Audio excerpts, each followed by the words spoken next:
Osmar Prado, então o seu primeiro protagonista foi Bicho do Mato e você lutando contra um estereótipo da época, não era comum, geralmente os galãs eram altos, aquela coisa, você teve um crítico até na época que disse, Osmar, o talento venceu a altura, né? Isso, foi a revista da TV, revista da TV que eu acho que era, não, tinha um outro nome, enfim, o título da matéria é matéria, Osmar Prado, o talento venceu a altura, é galã. Mas eles se deram mal, porque nesse período eu namorava a Regina, que foi uma grande paixão que eu tive aqui no Rio de Janeiro. O nosso namoro começou de forma inusitada. Eu fazia os rapazes da banda ali no Teatro Maison de France, né? E ela foi assistir, e ela me procurou depois da peça. A Regina estava com 17 anos, e ela queria falar comigo. E eu olhei para ela assim, né? Perdão, baixei o microfone, baixei a guarda, com intervalo. Mas, tá bom, agora já está. E eu estava com outro tipo de olho nela, né? E ela, quem ia dar uma carona para nós era o Raul Cortez, que fazia a peça. E eu ia entrar no carro dele para ir para Copacabana, que eu estava hospedado ali no hotel em Copacabana. Aquele hotel que todos os artistas ficavam lá. E eu falei, então me dá o seu telefone, que eu telefono. Não, eu não vou me dar o seu telefone, eu não te conheço. Eu falei, então não dá para a gente conversar. Eu lamento muito. Então. E aí fui pro carro.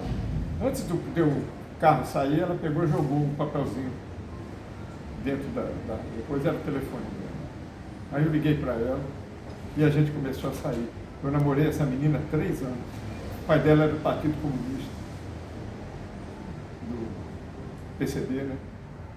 E ela é estudante de filosofia. Foi ela que fez a minha cabeça. Foi ela não só a cabeça, né? A gente ficou junto 3 anos, né? Mas chegou um momento que a gente teve que se separar, não foi possível continuar.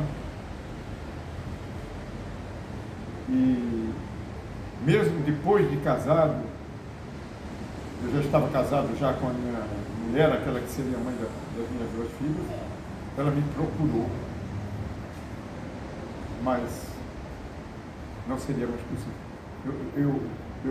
Inclusive, eu fui procurado também pela Regina e fui procurado por aquela namorada que eu não pude namorar porque era artista.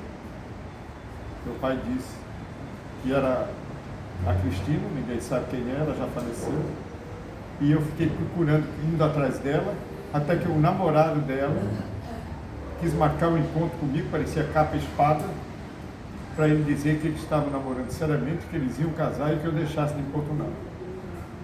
Então ele foi com uma Kombi, eu fui com o meu carro, ali na Avenida Angélica, não tem aquela virada da Avenida Angélica?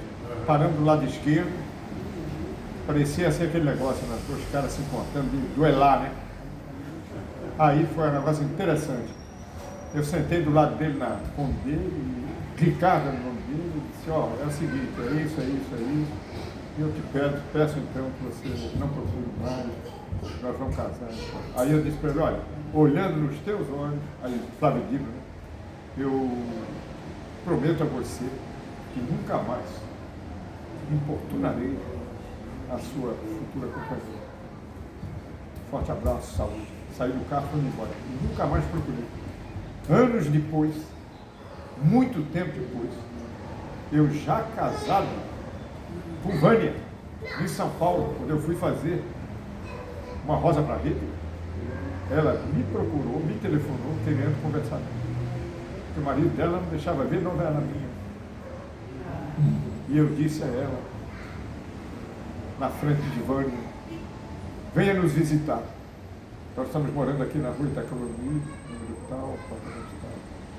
Será um prazer tomar um café com você aqui em casa. Eu soube que ela faleceu. Enfim, e fui procurado por essa outra aqui do Rio de Janeiro também. Mas eu também estava na mesma circunstância. Estava casado com uma mulher que eu ficaria quase 14 anos junto e teria 2 filhos, né?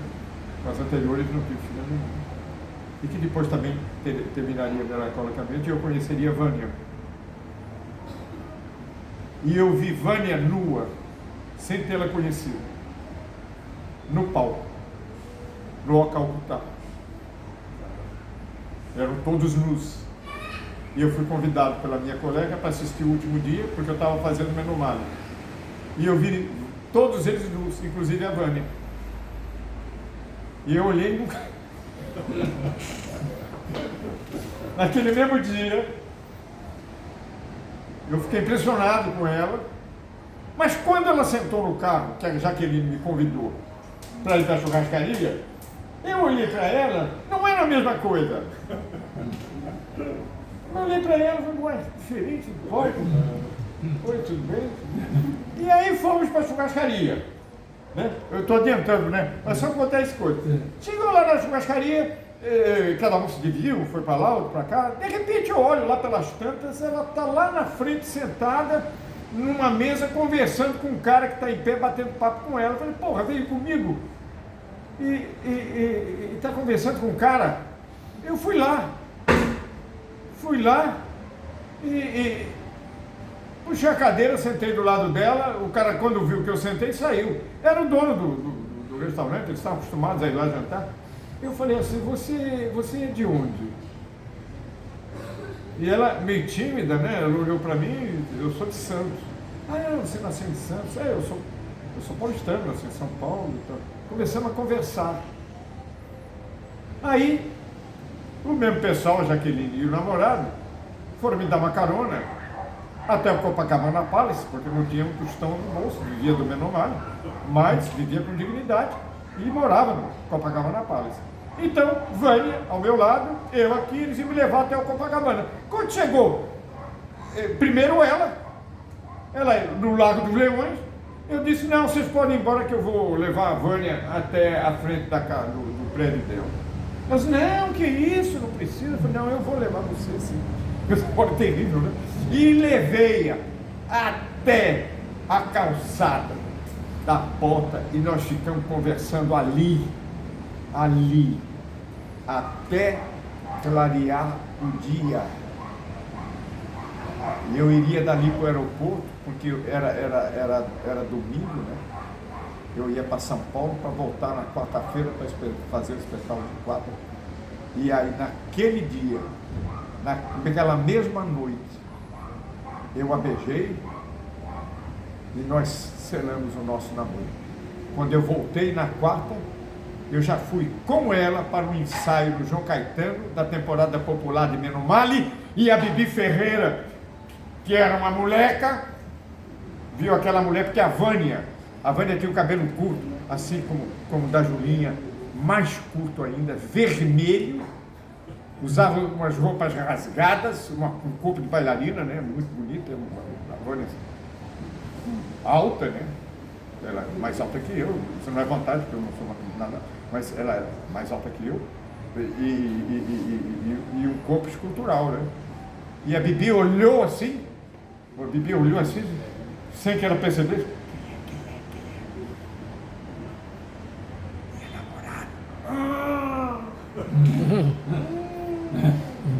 Tem corpão. Foi. Nunca mais nos separamos. Lá se vão 33 anos. 33. Vânia de Barro Penteado. Vânia de Barro Penteado. Então, agora vamos voltar ao início da coisa, que não é, eu furei. Não, mas foi ótimo. Mas o que é o... Eu tinha te perguntado do Bicho do Mato, que você tinha dado novela. Sim. E depois você ingressou num seriado, se tornou icônico na história da TV brasileira, que foi A Grande Família, fazendo o que a gente poderia chamar de um alter ego do Edivaldo Gama Filho. Sim. Antes eu tenho que falar da tentativa de fazerem de mim um galã. Foi Bicho do Mato. Que foi uma tentativa frustrada. Foi uma ideia do Boni, que gostava de mim, e achou que eu poderia ser o protagonista de Bicho do Mato, que era um cara que vinha lá de Campo Grande, lá do Amazonas, aquela coisa toda, e um anti-herói, e que seria aculturado, vamos dizer assim, pela personagem da Débora Duarte, né? E foi a estreia também do grande galã, né? Que hoje está fora, o Mário Gomes. Foi onde eu conheci o Mário Gomes, que era esse sim, né? Ele veio fazer o antagonista, mas esse era escultural, né? Esse era o Davi encarnado, né? Um físico desenhado, um físico escultural, mas aquele físico que não é marombado. O físico do Mário Gomes era um dos mais belos físicos que um homem pode ter, né? Nós tivemos cena na praia, era tudo no lugar, sem exagero. Porque o maromba fica assim, às vezes não cruza o braço, né? Não, era elegante. Enfim, ele fez o Pagu. E eu me lembro que uma das vezes eu alertei a ele: olha, você toma cuidado que você é presa fácil para passar o que eu estou passando, cara, de ser galã. Mas eu não dei certo como galã, não quis. Eu não entrei no jogo. Recebi recados, alguns diretos, outros indiretos, para entrar no jogo, mas eu não entrei. Era para vender botina, era para... Eu não entrei. Eu não entrei e fui punido. Qual era a punição? Ou seja, tira ele, joga ele num programa, estão lançando um programa, onde ele vai... O programa é o protagonista, ele vai ser mais um. A Grande Família. Né? Que nem era o Valdo Viana ainda. Os primeiros autores eram o Max Nunes, o psicanalista, como era o nome do psicanalista que escrevia, que alguém se lembra? Lembra que ele era redator também, um psicanalista? Era um psicanalista e redator. Eduardo? Tem um... Não, outro nome. Ele era psicanalista. Bom, ele era mais maduro, Mascarenhas era mais jovem. E quem mais? Eram dois que escreviam. Depois é que entraram Paulo Pontes e... Pois é, a primeira versão não deu certo porque era com gente ao vivo, plateia ao vivo. O negócio não deu certo, o humor não era bem aquilo que seria. E aí o Daniel, que não era bobo nem nada, chamou os comunistas. Chamou os 3 comunistas da caravana da cultura, né? Da carroça da cultura, né? Não tinha isso? Da Uni, né? Que era o Valdo Viana Filho, Armando Costa e Paulo Pontes. Aí o Vianinha veio lá pela primeira vez, na primeira reunião, com o Boni e com o Daniel, com o elenco, porque ele queria falar com o elenco. Uma sala como essa, reuniu-se lá o Boni, o Daniel e o elenco. Eleusinho da Mafalda, Jorge Dória, Luiz Armando Queiroz, Brandão Filho, eu, o que fazia o Agostinho, que tinha a máscara facial dele era do amigo da onça, né? Eu não vou lembrar o nome dele. Ele era, inclusive, ele trabalhava no Banco do Brasil. Eu vou lembrar, daqui a pouco eu lembro. Paulo Araújo. E Genane Machado. Que depois entraria a filha do Max. Sim. Seria a Maria Cristina Nunes. Aí entrou aquele cara, era Dom Quixote, magro, alto, a calça jeans surrada de pescador, sandália havaiana, uma camisa xadrez surrada, bonitão. Vianinha era um galã. Calado. Eu gostaria de ouvir de cada ator um pouco o que pensa da sua personagem. E aí fomos falando, um atrás do outro. Depois que todos falaram, ele disse: para mim está ótimo, eu já posso escrever. E foi-se embora. 2 anos e 4 meses durou o programa. 2 anos e 4 meses. E a minha personagem, na versão moderna, com a Marieta Severo, com aquele menino que está em Portugal, agora, Marco Nanini, né, o Cardoso, né, o Felipe, né? Pedro Cardoso, né? Pedro Cardoso. Não foi reeditado o Júnior, porque o Júnior era pensamento e voz do Vianinha. E por isso eles não reeditaram. Bobagem, né? Porque ele poderia hoje estar na crista da onda, né? Com tudo isso que aconteceu. Né? Chegou a ter um episódio que foi tirado do ar, a Globo teve que botar a reprise no futebol por conta das falas muito politizadas do seu personagem. Não, teve uma que não só não foi, porque era o Recadão. E o Recadão começava da censura do pai à família para as coisas absurdas que estavam sendo ditas no quadro da cozinha, que o Júnior sugeriu que se colocasse para que alguém esquecesse alguma coisa, escrevesse: por favor, me acorda a tal hora, por favor, me levante, por favor, eu preciso que comprem isso. Então, que era um recadão, de recado. E esse quadro de recados passou a ser quadro de críticas. E esse quadro de críticas passou a ser quadro de conflitos entre a família.